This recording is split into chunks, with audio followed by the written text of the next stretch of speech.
on TikTok, I would get roasted on a daily basis. Like the song that's on the 2K, it's called Top of the Game. That was like one of my first like studio record tracks. Wait, bro. That was just off. So you made, and we'll censor this. You made off just one song because it went on 2K. Yo, I was watching fucking Ethan Klein, bro, and he's just flaming Aiden Ross, and it got me thinking, bro. And this is gonna be crazy. So I want to hear Buddy's take on it. I want to hear your take on it, bro. But taking it, this is a small chance. The Top G is actually a human trafficker, bro. Why do you say that? Okay, so in his course, he used to sell a course about how he raises girls up. And okay, I know what you're talking about. Yeah. Bradley was talking about it on the Full Set podcast with Aiden, and then Ethan brought it up again. And I remember when Bradley said the first time, like, holy fucking, that's kind of crazy. He basically saying, bro, actually, the lover boy thing, bro, right? Yeah, bro. I actually used to know guys in Toronto that did some shit like that. And yo, who do you know in Toronto, fam? What the heck? I'm not involved. I'm not associated with this. Not you. No, I know it's not me. I'm saying I don't associate with these type of people like you do. Oh god, but that's not the lead, bro. Witness protection. Joking. My god. But no. What's fucking bro? There's a small chance. I hate saying this guy. I actually fuck with Top G, bro. I think Top G's cool. I like his message, but like, there's like a medium chance he's actually involved in this business, because he's really saying, like, for those people who don't know, in his raising app or website or course he's selling, he's more or less saying, I'd more or less get these girls to fall in love with me, bring them back home, and then involve them in the business. So it's apparently this is a form of human trafficking. The way some people do it in like the actual way instead of webcam, like they make the girl fall in love with them, then they would pimp them out. And like the girl would do it out of love for the man, and they like get man in a position in a way where it's like cut culture, like he's interested in seeing this. So the woman doesn't even realize she's being pimped out, right? So it's kind of like that.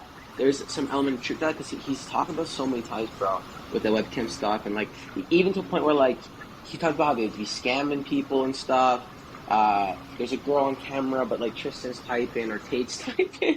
But I don't think that, bro. Honestly, I don't think that's something that like they're gonna get them for. But yo, did you hear? So today, apparently, he got hospitalized while in jail. Tate got hospitalized? Yeah. No, I didn't hear this, bro. So that literally came out today. So apparently he got hospitalized, and like, bro, we've all seen the clips where he says, "I would never commit suicide. They're gonna try and kill me." So, bro, that's actually kind of insane. I don't know exactly why he got hospitalized. Apparently, it was just like he got sick or something. Okay. I don't know, bro. It's was this released from like the general press or from like Tate's side? All right, what we were talking about. Yeah. Okay, fine. Was he hospitalized from like the actual government released information or somebody from Tate's? So you know, like Fresh and Fit. Yes. Myron said this. A couple news places said this. Okay. Actually, no. Even Andrew Tate tweeted it. He actually confirmed it. This is like absurdity. He did. Wait, he said Twitter while he's in the cell. He said the Matrix has attacked me, but they misunderstand. You cannot kill an idea, hard to kill. And then he links the news article of one of them would have ended up in the hospital. Okay. Yeah. So. Fam, I gotta finish this point before we get started, okay? This is where shit gets crazy, because I don't want to come across as someone who dislikes Tate or anything, because I actually kind of fuck with him, okay? But here's where shit gets crazy, bro. Is there a chance that, because you see this stuff with Vice? No. Okay. I heard about it, but I didn't actually watch the clip. Okay, so there's a small clip that was like leaked. I didn't leak, they purposely leaked it. The full video is coming out in a couple of days. And then one of the clips, they're asking Tate questions about like human trafficking stuff, and he's getting so fucking frustrated. And his team is like, no, you can't ask that. And then Vice is like, yo, usually when we do a documentary, it's like open, we can meet anyone, talk to anyone. But your team has like been like fucking stopping us from everything from day one. Like, you guys won't let us talk to this person, you won't let us talk to that person. And what kind of fucked my mind is time out. Every time he goes on a podcast, doesn't the host usually go like, oh, you're so chill, you let us ask anything? And then it got me thinking, I'm like, time out. Is this guy the new Tinder swindler, fam? Like, is he just been swindling us the whole time? Where even like the podcast hosts are maybe they're getting paid bread or something, or they've been told to say that like he's so open. And this is where shit gets crazy, bro. Because I don't want to sound like a fucking crazy person right now. And again, I don't want to sound like a hater either, okay?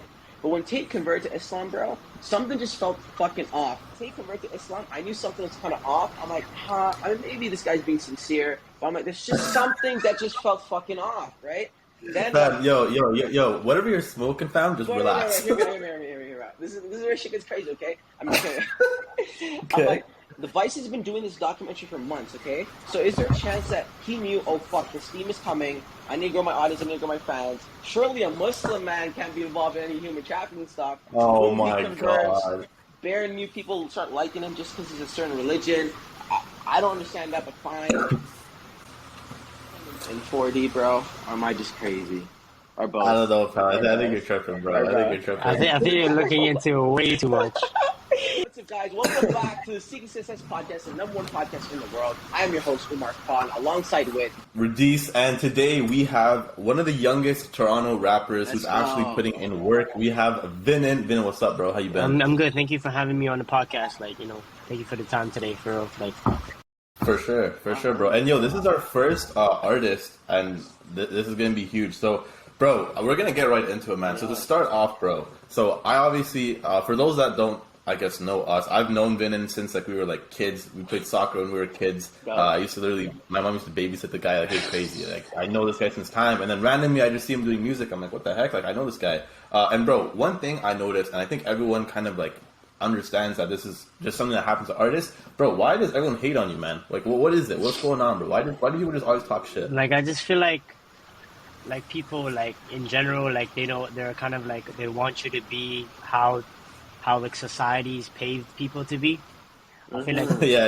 like, I'm a doctor. You why don't you like work in the corporate world? You know what I'm saying? Like, get a 9 to 5, work like me.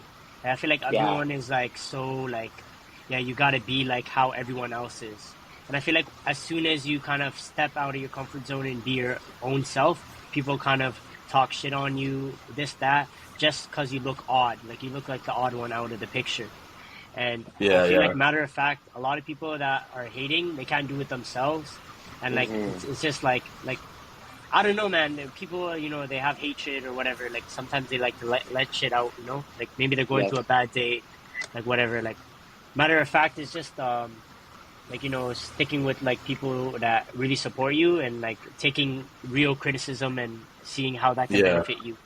But I really don't understand why people like do like all the hate and everything, but like I do like at the same time like it has kind of motivated me to kind of push myself a little further, if that makes sense. Yeah, so I was gonna ask you, bro, like how has that like shaped you as an artist or even just as a person? Because you're like what? How old are you now? You're 18, 19? I'm 18. Yeah, this June I'm 19. Bro, you're young as hell, bro. Like nowadays people call that shit like cyberbullying and stuff. But like, you know what I mean? Like how does that shape you? Like how does that make you grow as a person and as an artist? Like when I started with like putting out content on TikTok, I would get roasted on a daily basis, like just because I'm brown, like stuff that I do, you know what I mean? Like I'll put stuff out to the world because I want, like, I feel like on TikTok, like I wanted just attention, like I didn't even care, like matter of fact, I just wanted people to like know who I was, like get my name out there. That was like my only thing. Like I felt like people like hating on me kind of like pushed myself, boosted like, that, like kind of boosted me, like oh, like like or what people saying, like does that really define who I am? You know what I mean? Like it was just kind of like more of like fuel to the fire. Like people were just pushing me to go even further, and I felt like when I didn't give my ear to the hate, it was like, oh, this guy's just yapping on the net, like, and I'm not even caring about it. You know what I mean? Like it just makes the guy look like a whole goof on the internet. So at the end of the day, like it didn't really like bother me to the point. But I had to kind of like build that mindset though. When I was first coming out, like when I was first making music, I saw hate comments, like my mind like start going crazy. Like I would start like getting suicidal thoughts like at first. Like that's more like, you know what I mean? Like it was just like I had to like build this mentality where like even if someone was to say something, like I don't care, like let it be. Do I know this person? Do I know this person? First of all, they're on a flipping burner account. Do you think I care about this person? No. Like, like if it was a person I knew and they were hating, like that would hurt more deep. But like I feel like even like the people that you know are now on freaking burner accounts talking shit behind your back. So like I don't even know what to say at that point.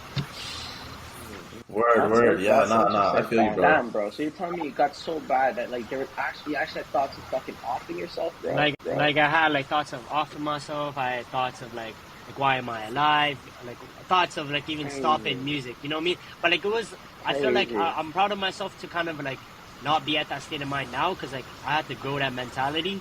But I feel like Yeah. like the hate definitely did push me to grow a stronger mentality. You know what I mean? 100. Yeah, bro. And like I said, Feel bro, it's that, crazy. bro. Like you were a kid going through all this stuff, right? Like Yeah, it's not bro. even like That's the crazy part.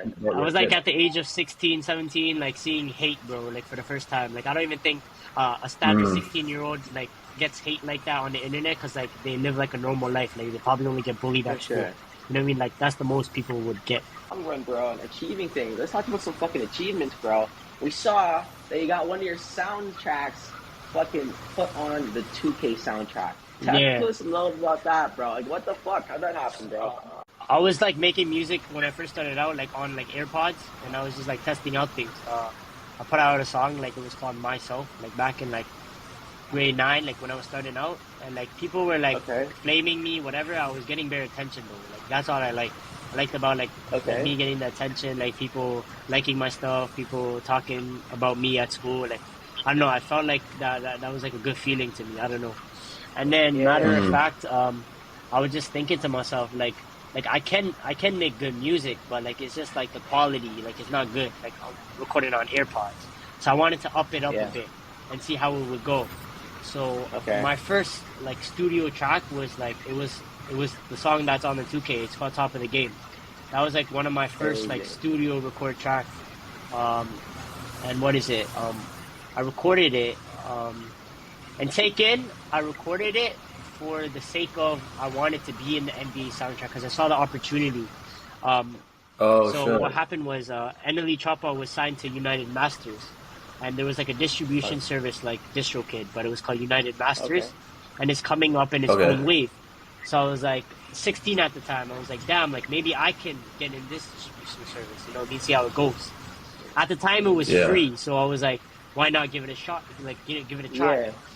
Like, cause I didn't know how to put my music out there. I didn't even know what DistroKid was till like I did my own research.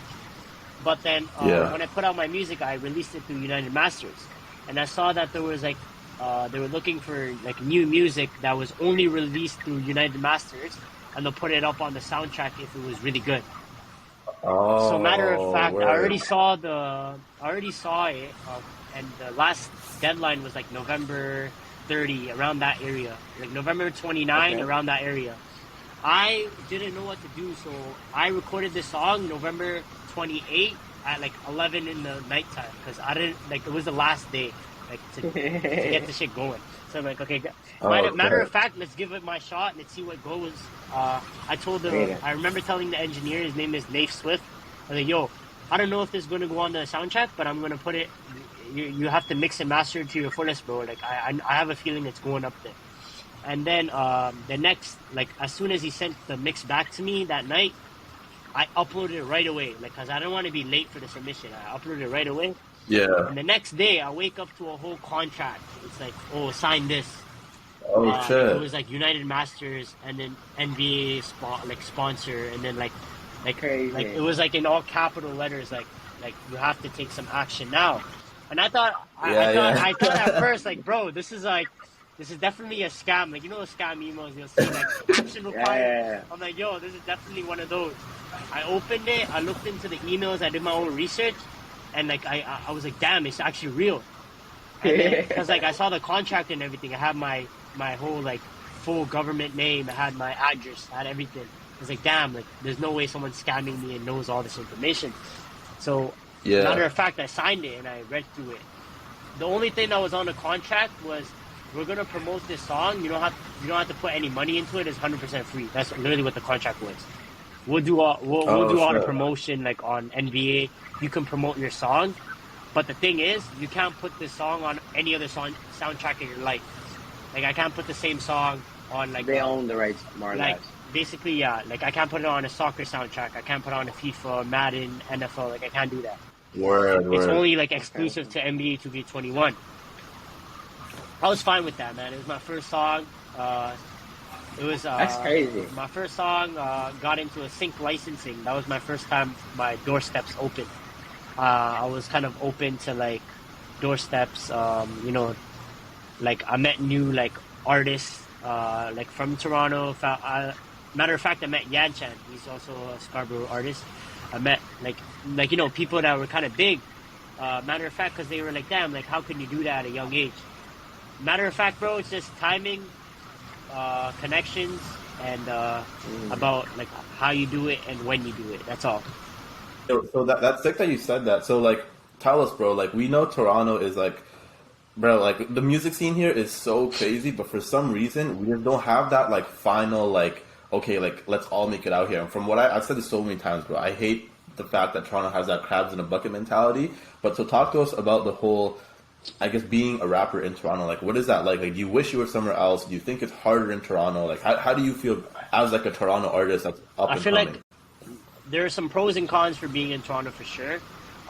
Toronto's Yeah. more like the rap scene is more revolved around like gun violence, like people like hearing about that. I don't know, like you hear like I'm not even trying to be racist, but like sure. most of the kids growing up, they'll listen to like people like talking about like killing people, shooting people. Like that's what like it's hype to them. You know what I mean? Like when the beat drops, and Yeah. Yeah. that's what's like Toronto raps like dissing dead ops, dissing this that, because like they don't care. You know what I mean? Yeah. That's like the life that they live.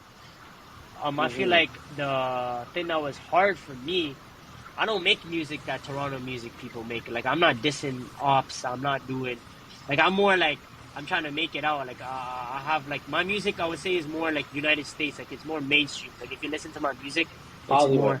it's more like mellow. Like I don't even like. It's not. It's completely different from Toronto. Like 100%.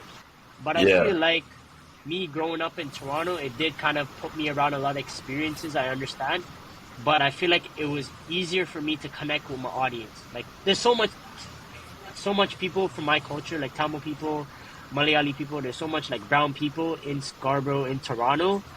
Like it's so Yeah. easy for me to push myself out and like gain a fan base, I guess. But like if I was an Atlanta rapper, like no one's gonna care. You know what I mean? Like I felt like it would be like super hard because like there's so many rappers on a daily basis that are coming from like all these different cities. But like I feel like in Toronto it's kind of like a little bit less. The competition's kind of a little bit less. But like matter of fact, it's just how you push yourself out there is just the hard part. That matter of fact, like I feel like me like going the Toronto wave, like I can do that, but it's not gonna benefit me because my audience is not someone that's listening to this and dead ops and like listening to people killing people. I'm not trying to push myself to like someone that would listen to that, because matter of fact they're not going to listen to my music, you know what I mean? So matter of fact, what I learned when I grew up in music like in Toronto is finding your target audience and pushing it to people that are your target audience. You can't make someone listen to your music, listen to a different type of music. It's completely hard. Yeah. So I feel like that. For sure. I feel like that's like the pros and cons of being in Toronto. Skipped over real quick. Yo, give me some money, bro. How much 2K for you, man? 2K. The thing is that on the contract, like I can't tell like how much I made, like exactly. Like it's written in the contract and shit. But whatever is streamed in game, I will get a cut of that, and plus also I get a cut of like how many copies are sold, like a little fraction of a penny, if that makes like. Oh shit! This is royalties for life, or and for this is period. Oh, this is world like for lifetime. Yo, fam. Yeah. Can you throw the number and I'll censor it in an actual video, just so we can react to it? Okay. Like if, only be comfortable. I don't. Yeah, it's cool. Like if I'm being honest, like I made around. Shut the fuck up. Cause yo, you're young as hell, and you seen that much money, bro. What the fuck did you do with that money? I know. Matter of fact, some of the money most of the money like was funded like to like some camps over like I started to like shout out to a guy named Flip. Shout out to Crossover Academy. It's basically camps that are run in India.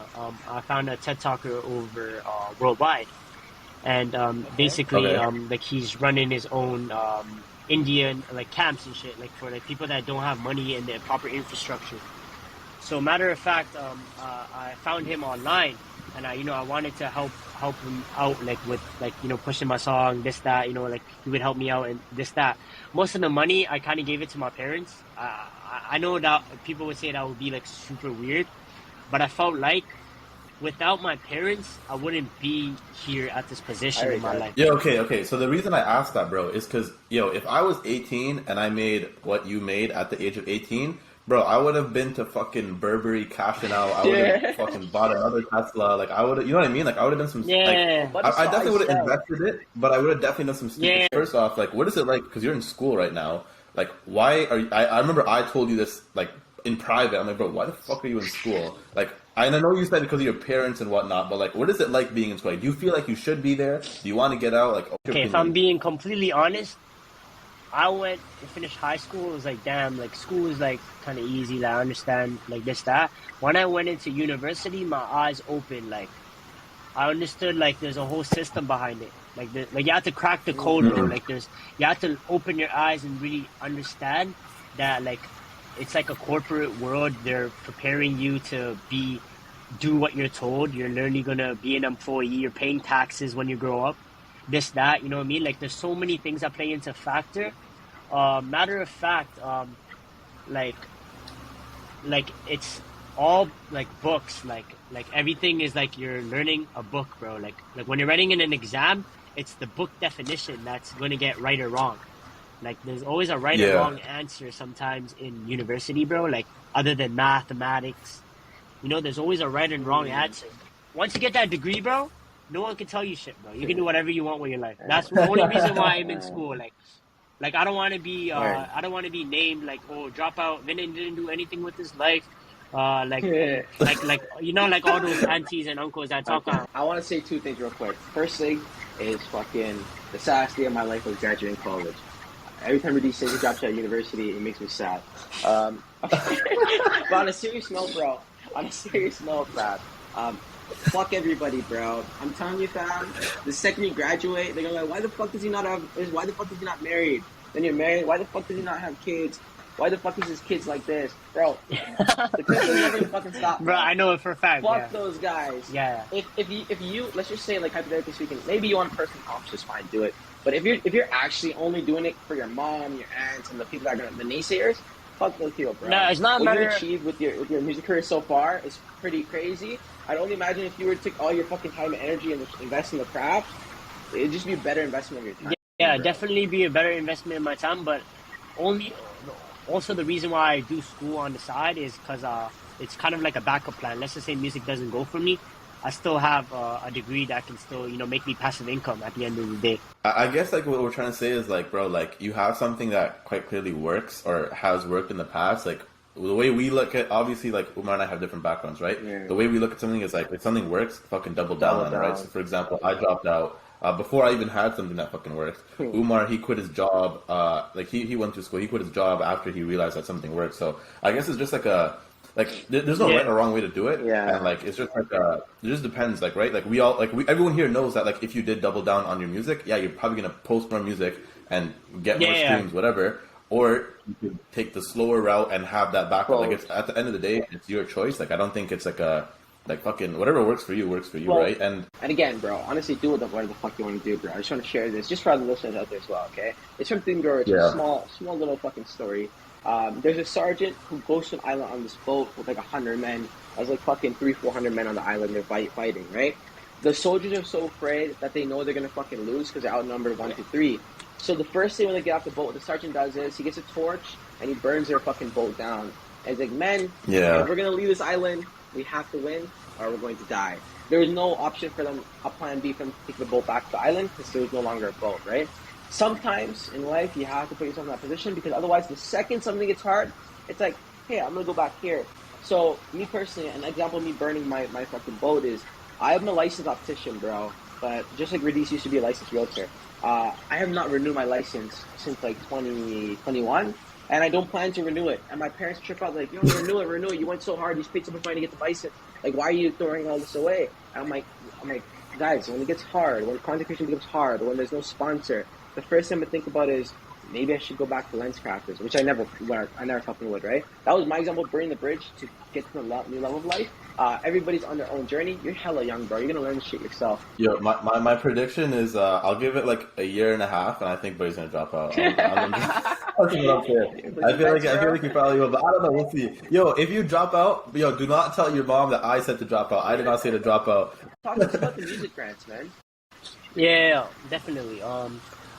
I feel like in Toronto, there's like a lot of like there are businesses and governments that are trying to help musicians. You know, like kind of like get like they want their music scene to be like the United States. You know why? Because they want to make money off you, of course. You know, but like what I'm trying to say is they want to push out the Canadian music scene to like make more money.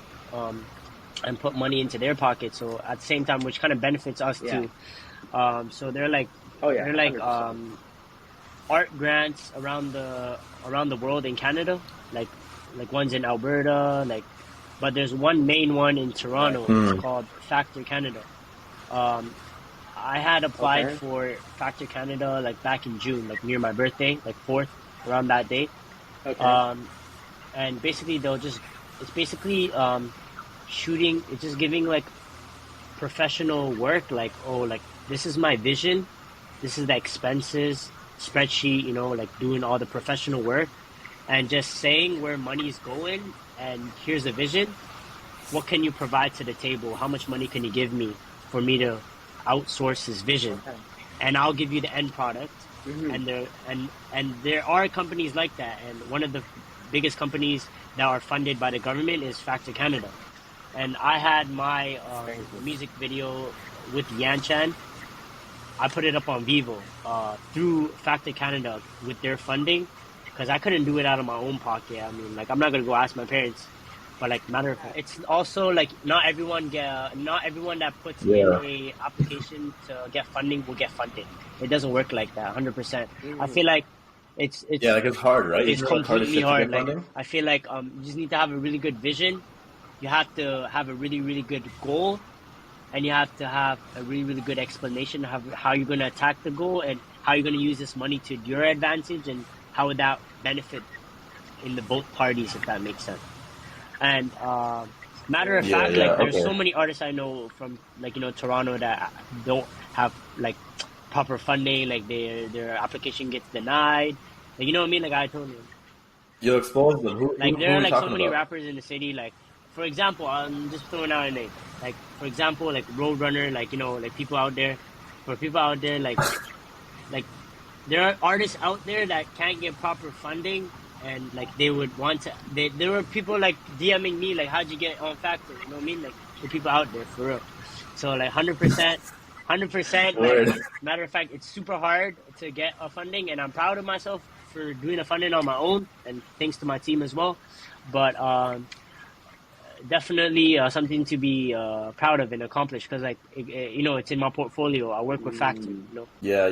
Okay, so that's pretty sick, bro. So let's talk about like because obviously we're like we're the Seeking Success podcast, right? Like we're all about more so the music side, more so like the business side, the money side, the success side, the work ethic. So I've seen like a bunch of these, especially in Toronto. Even in London, they have like all these like brown like Tamil events and whatnot, right? So I've seen you perform at a couple of them. So like, bro, like what's that like? Like, are they giving you a bag? Is it for like are they paying you, or are these? Because it's not like a concert, right? It's not like a show, but it's like you're performing at the event. Is it for publicity? Is it a bag? Completely different now. What's like the difference now? Now I go on the stage, like like there are like some people that are like, I don't know if it's sarcasm, like, oh, Vinnin. And then like people like actually cheer you on, like Vinnin, and then they're like so many girls that are like come up to you, you know what I mean? Like damn, you're Vinnin now, eh? Yo, like what can you provide to the table? Like, can I get your Instagram? Can I get your number? This, that, you know what I mean? Like, matter of fact, there's more attention. I mean, I understand like the events are made like that, like 100%. Shout out to all the events that had me. It was a good experience for me because like I had opportunity to like share my art to the world. Also had an opportunity to build on a skill, like you know, like performing on stage, bro. Like that's not easy. I remember like building that up like in high school. Like I used to perform on stages in school, and then when I performed for like live events, it was more like now it's not school, like it's outside world. It's completely different, and I felt like it's a more stepping stone for me, for real. Like, like at first it was people like events reaching out, like, can you do it for free?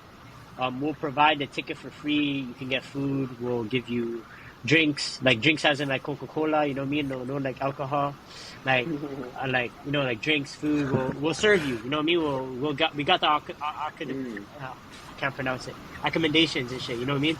Now like when people like like do shows, like they'll pay me like 1-2 bills here there. I don't really charge that much, bro. Like, well, like like we could come around, like definitely like I'm not at the point where I'm like Drake, bro. I'm not charging 100K, 10K. Like I'm not like a very known artist. But at the same time, I do got time for myself, and if you want my time, then I charge for my time. How are the bitches, fam? What are they up to now? Is it now that you're an artist? Is it crazy or what? Bro, Actually, no, that well, was disrespectful. That females, was yeah, disrespectful. How are the or females? girls. When I was in high school, I like this I kid, was bro. in high school. I was in high school. I did not get any girls because sure I was not good looking, whatever. Yeah, I understand. I wasn't focused on my craft. I didn't have a purpose in life. Moreover, I was lost in high school.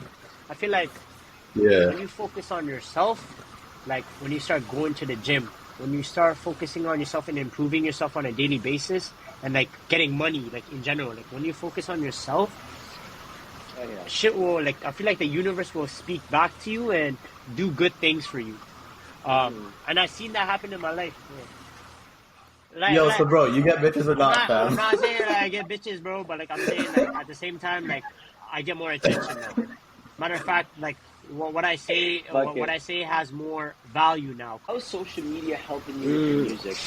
Okay, social media, I feel like it's definitely helped me reach an audience online. Like I could reach someone from here to India, and I would never have to meet you in person. But matter of fact, you're still my fan. You know, like it's definitely like good in pros and cons in different ways. Matter of fact, like advertisements are mad expensive, like on these apps, and to study the algorithms and like the way they work is completely like it's a gamble. Like I feel like if something works out for you, then push that thing out. Like I feel like the timing, this that and on TikTok, like I feel like on TikTok it's like moreover like getting someone's attention and like like making them want to stay on the app. So like what I was trying to do before, like I would post like random stuff. Like I would just post like the most out of pocket things you would ever imagine in your life, and I'll post it. Yeah, that like funny at as one hell, point in my bro. life, I turned into like flipping like someone was talking like I was like Indian Tate, Baljeet Tate or whatever, bro. Like people were calling me like Top G, whatever, like because like I would like be posting like out of pocket things, and I would like say names. I would call out names. I would do this that, and it would be so out of pocket to the point where I would get attention from people. What about music specifically, bro? Like were you able to like get more plays, brand deals, features, that on that side of the Okay, like more of like brand side. Like I feel like when I got into social media, I feel like social media is definitely like it's necessary for an artist. I feel like because like that way you kind of have your fan base. You can analyze the data, this that. It's kind of like you have their information in some ways, if that makes sense. Matter of fact, when you have an artist page, let's just say like for example, like it's more easy to get recognized when like this is Vinnin. Like you would search my name up, I would pop up. It's more easy to get recognized. Definitely when I got social media, like I didn't have social media until like when I dropped music, but when I got social media, like it was definitely like helped me out, like reach out to more artists around the world, like world. And I could reach out to someone in Thailand or reach out to someone in the UK, arrange something, events, this, that, definitely collabs. Matter of fact, bro, I just kind of use the social media as a connection tool, to be honest. Yeah. Yo, so what's like what is there anything that you're working on right now that's coming up next? Like is there a new song coming up, a new album? What you got for us? I'm not usually like I don't really work on the album side yet because I feel like still need to put more music out to kind of like get a more better catalog, if that makes sense. Matter of fact, I'm so just just putting out right singles for now. Kind of like balancing my time, school. You know what I'm saying? Kind of balancing out the time, seeing how it goes. Well, that wraps this one up, guys. If you enjoy watching content like this, do make sure you like the video and subscribe for more. All of Vinnin's links will be in the description below. From the Spotify, YouTube, Instagram, TikTok, you name it, it'll be there. Vinnin, thanks so much for coming on. Until next time, stay secret.